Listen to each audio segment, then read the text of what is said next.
আসসালামু আলাইকুম। আপনারা কেমন আছেন? আশা করি ভালো আছেন। আলহামদুলিল্লাহ আমি ভালো আছি। মোহাম্মদ জালালউদ্দিন। আজকে আমি আছি ব্রাহ্মণবাড়িয়া সরাইল উপজেলা ওরাইল বাজার গরু মহিষের হাট। আজকে বৃষ্টির মধ্যে গরু আসলে অনেক কষ্ট, অনেক বড় বৃষ্টি, সকাল থেকে বৃষ্টি। আসলে আপনাদেরকে বাজারটা দেখানো আমার কষ্ট হচ্ছে। এক সাইড থেকে আরেক সাইডে যেতে পারি না বৃষ্টির মধ্যে, প্রচুর বৃষ্টি। কাছে এবং দূর থেকে যারা আমার এই ভিডিওটা দেখতেছেন সবাই অবশ্যই কমেন্টে জানাবেন কে কোন জায়গাতে দেখতেছেন।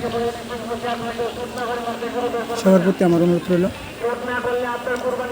আর বিশেষ করে ভিডিও করার উদ্দেশ্য হলো প্রবাসী ভাইদের জন্য ভিডিও করি। অনেক প্রবাসী ভাই বলে ভিডিওগুলো দেওয়ার জন্য। আজকে বৃষ্টির কারণে বাজারটা অনেকটাই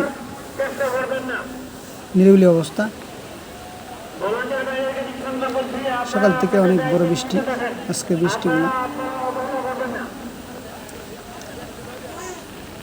আমাদের ওরাইল বাজারে মাঠ, কলেজ মাঠের এই পাশে হলো গরু, এই পাশে হলো মহিষ। সে বাজারটা অনেক বড় বাজার।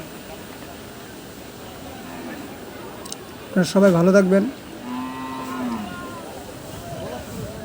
কে কোন জায়গাতে আমার ভিডিওটা দেখতেছেন অবশ্যই কমেন্টে জানাবেন, কাছে এবং দূর থেকে।